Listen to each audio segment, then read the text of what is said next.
Bonjour, je suis Agatha Krasny-Passini, je suis médecin MPR au service EMOA-TC de l'Institut universitaire de réadaptation Clémenceau. Et aujourd'hui, donc ce n'est pas Amaury, mais c'est moi qui vais vous présenter les compétences d'esprit ouvert, qui est une compétence de thérapie comportementale dialectique, mais dans sa version dite radicalement ouverte, élaborée par Lynch. C'est une compétence que vous n'avez peut-être pas vue si vous êtes dans un groupe de patients au CHU de Strasbourg, mais une compétence qui est très importante pour les patients qui ont une lésion cérébrale acquise, mais qui peut tout à fait être utile à d'autres patients également.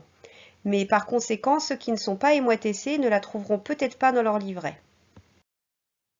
Dans les dernières séances, nous avons vu l'importance de ne pas se polariser entre un esprit rationnel où on ne fonctionnerait que en se basant sur des raisonnements, mais de trouver une dialectique avec également l'esprit émotionnel, c'est-à-dire cet esprit qui est tout chaud, plein d'émotions.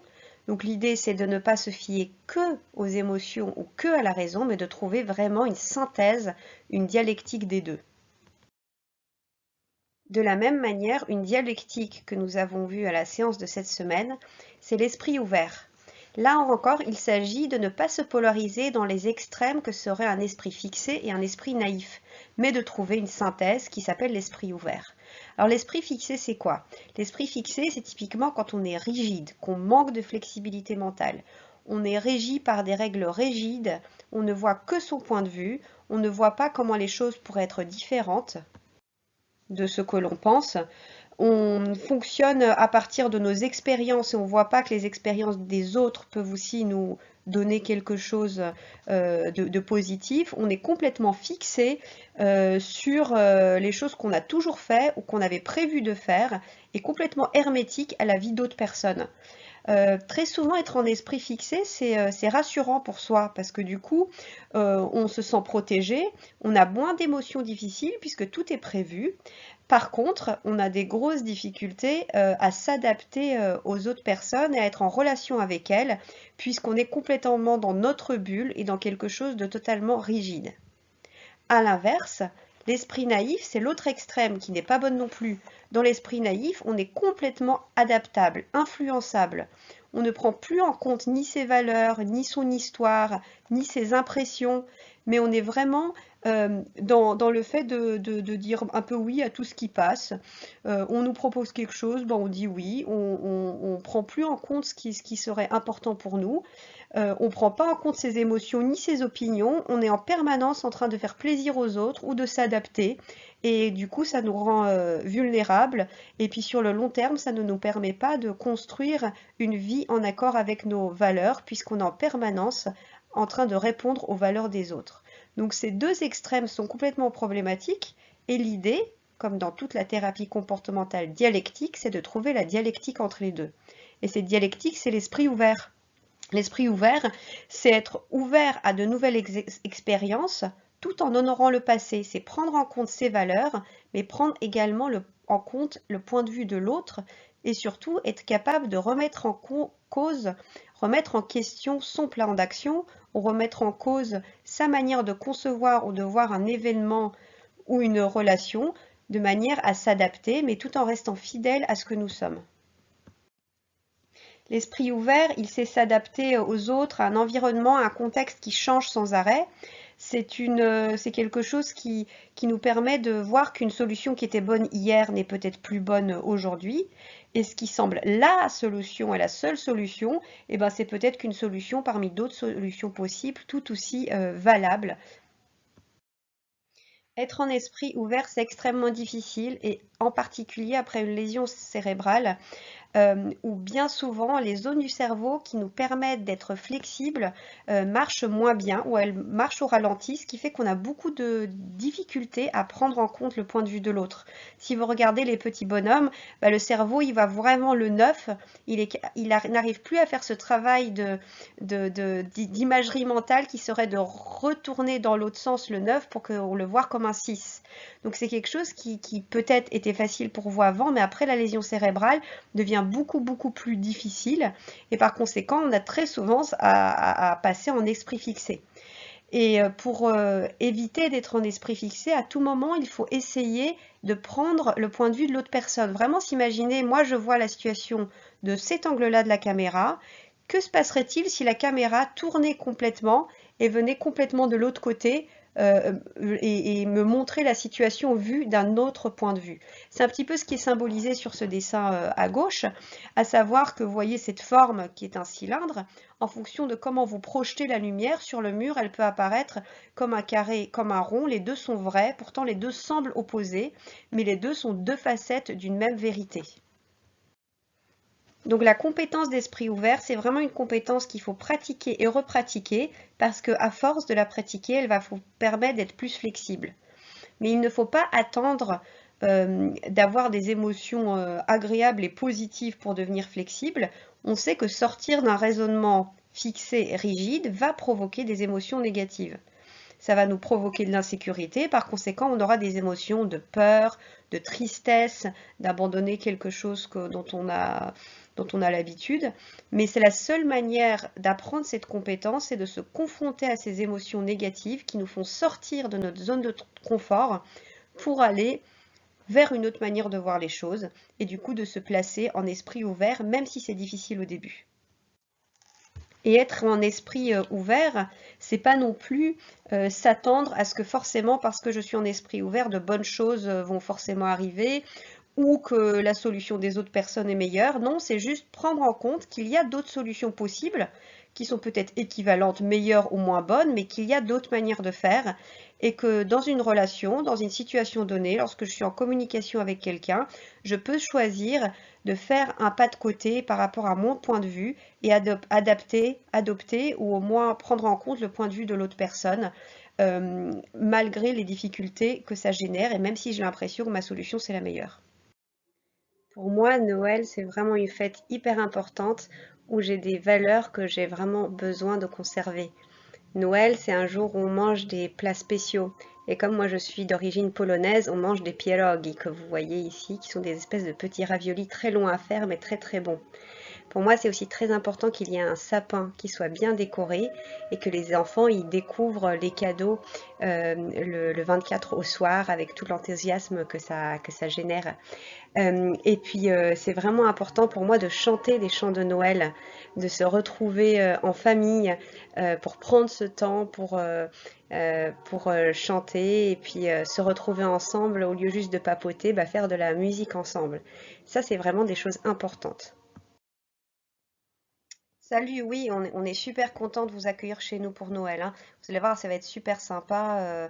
Ouais, on va manger les pierogies. Donc j'ai déjà tout prévu. Donc faudra se lever assez tôt le matin pour faire la farce des pierogies parce qu'il faut que ça refroidisse.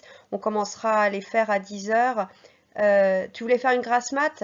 Non, non, là c'est pas possible. Il faut tout ce qu'on s'y mette, hein, parce que sinon il n'y en aura pas assez à manger. Donc, et puis tu sais, c'est important de passer, de commencer assez tôt la fête du soir. Parce qu'après, tu sais, moi je suis fatiguée, donc il faut absolument qu'à 19 heures on ait fini, et puis que les enfants ils fassent pas trop de bruit et qu'ils ouvrent les cadeaux vraiment quand on aura tout fini, parce que sinon moi je vais avoir la tête qui explose. Donc, de quoi?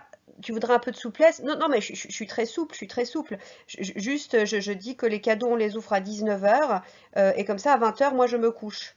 Ouais, ouais, non, non, ça va être super sympa, mais c'est vrai que c'est important qu'on suive les étapes. D'ailleurs, j'ai fait un petit papier avec toutes les étapes pour que, tu vois, avec mes troubles de mémoire, pas que je me trompe, donc je voudrais bien que vous vous adaptiez quand même totalement à mon plan, s'il te plaît. D'accord? Hein? Et puis j'ai sélectionné les chants de Noël qu'on va chanter, hein, donc j'en ai sélectionné 5 qui sont sympas, pas trop difficiles à écrire, pas trop difficiles à jouer. Comment? Ah, tu voudrais faire un chant de Noël qu'on connaît pas encore, nous l'apprendre? Écoute, non, je pense que ça va faire trop là, hein, parce qu'il y a déjà les 5 chants de Noël que j'ai sélectionnés, je pense que c'est déjà pas mal, hein. Euh, ah, tu voudrais qu'on ouvre les cadeaux un peu plus tôt pour occuper les enfants? Non, non, ça va faire trop de bruit. Non, non, non, non. Quoi, tu me trouves rigide? Attends, attends, c'est chez moi qu'il y a Noël. J'ai tout organisé et toi, tu trouves que c'est rigide? Oh, puis si tu veux pas venir, t'as qu'à ne pas venir, hein, si ça te plaît pas, hein. Oh là là, ils sont vraiment tous contre moi, hein. Incapables de s'adapter à ce qui serait un bon Noël. Moi, je prépare tout, et ils veulent pas. Voilà, ils veulent faire des trucs comme ils veulent eux, alors qu'ils savent très bien que celle qui est garante des traditions familiales, c'est moi. Et c'est moi qui prépare tout, et c'est moi qui ai sélectionné les chants de Noël. Oh là là, n'importe quoi.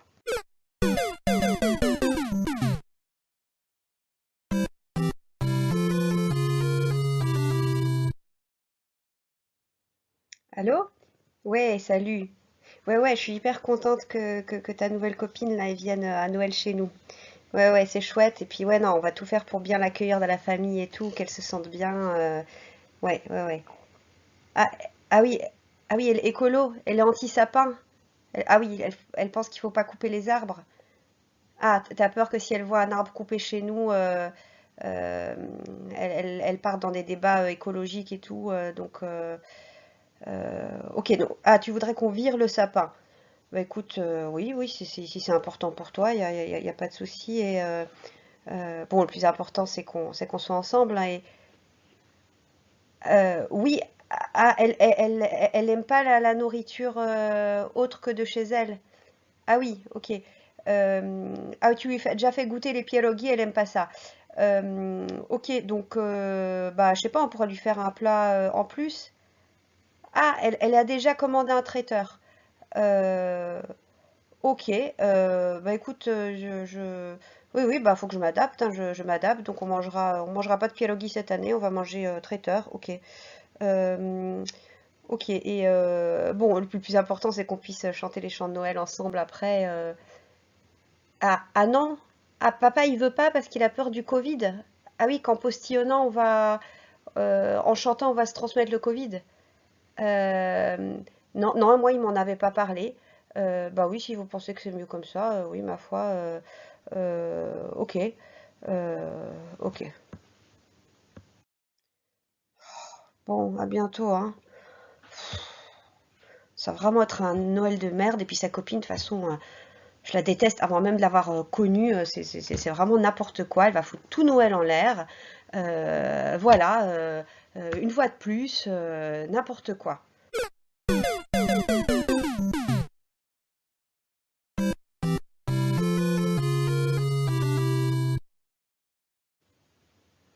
Donc là, vous avez typiquement l'exemple de quelqu'un qui a été un esprit naïf. Il s'est suradapté à l'autre personne, n'a pas pris en compte ses propres valeurs, n'a pas pris en compte ce qui était important pour lui. Et du coup, il donne l'impression d'être adaptable, mais en même temps, les émotions que ça génère sont de la colère, de la tristesse, qui sont des émotions totalement justifiées. Donc être en esprit naïf n'est pas une bonne chose. Il faut trouver une dialectique. Ouais, salut. Ouais, ouais. Écoute, j'ai réfléchi à notre discussion par rapport à ta copine. Donc, tu sais, j'aimerais qu'elle se sente bien chez nous et en même temps, moi, je me suis rendu compte, il y a quand même des choses qui sont vraiment importantes pour moi et avoir un sapin, c'est hyper important. Après, je comprends qu'il faut pas couper les arbres. Donc, j'en ai parlé avec mon mari là et puis on s'est dit qu'on allait acheter cette année un sapin en pot et après on le replantera. Voilà, ouais, tu penses que ça lui ira ça? Ouais, bah, nickel, bah, on pourrait faire ça. Et puis tu sais que les pierogies, c'est vachement important pour moi. Donc si elle est à l'aise à manger avec un traiteur, bah, qu'elle prenne le traiteur, mais en parallèle, nous on fait des pierogies. Comme ça fera un peu un mix. Euh, voilà, elle sera contente parce qu'elle a un truc qu'elle aime bien manger. Puis nous, en même temps, on va quand même manger ce qu'on aime bien.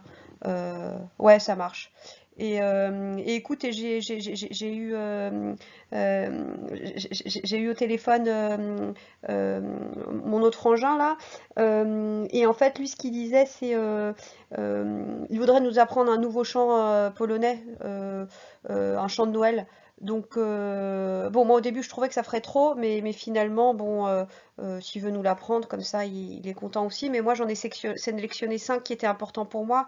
Donc, je propose qu'on fasse cela et puis peut-être le chant qui veut lui. Et puis, Ouais, et par contre, ouais, je sais que tout le monde est un peu fatigué, donc mon idée qu'on fasse tous ensemble les pieds au lit le matin, alors qu'il y en a qui ont besoin de dormir, finalement, ce qu'on va faire, c'est que ceux qui ont envie de se lever, eh ben, ils se lèvent. Pour moi, c'est vachement important. Et c'est important de le faire avec mon mari. Il est d'accord de se lever tôt pour faire les pieds au lit avec moi. Donc, on va les faire le matin. Et puis, ceux qui veulent se lever plus tard, eh ben, ils se lèvent plus tard. Mais comme ça, moi, j'aurai quand même cette tradition, tu sais, qui me tient à cœur. Voilà. Est-ce que ça te va? Voilà, comme ça, on a un week-end, un Noël à la fois qui respecte les valeurs écolo de ta copine, et puis moi, mon besoin de sapin, et puis qui permet quand même d'avoir un petit plan un peu bien fixé avec les qu'est-ce qu'on fait quand, mais quand même avec des petites choses que voulait notre autre frangin là. Ouais, bon, ouais, super. Écoute, on fait comme ça. Alors, si on résume les 3 dernières séances qu'on a vues, le plus important, c'est de se placer en esprit éclairé et en esprit ouvert. Éviter d'être polarisé dans les extrêmes que seraient l'esprit rationnel et l'esprit émotionnel, et l'esprit fixé et l'esprit naïf. Dans toutes les décisions et les petites choses de la vie, il est toujours bon de se dire, est-ce que je suis bien en esprit éclairé, est-ce que je suis bien en esprit ouvert, ou est-ce que je ne suis pas polarisé sur une extrême qui risque de me jouer des tours. Et pour se placer en esprit éclairé, en esprit ouvert, il faut déjà avoir conscience des émotions, des pensées, des comportements, des urgences à agir qu'on a en nous, d'où l'importance de la pleine conscience, d'observer ce qui se passe en nous, mais être également dans le non-jugement. Et le non-jugement va nous aider notamment à se placer en esprit ouvert. Donc toutes ces compétences, vous voyez, elles se construisent petit à petit, et c'est en les pratiquant tous les jours qu'elles prendront forme petit à petit dans votre vie, dans les petites décisions, puis dans les grandes.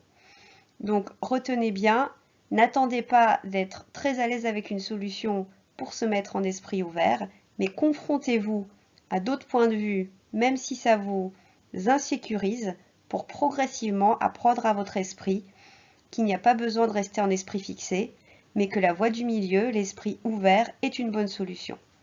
À bientôt et bonne pratique des compétences du Grémont.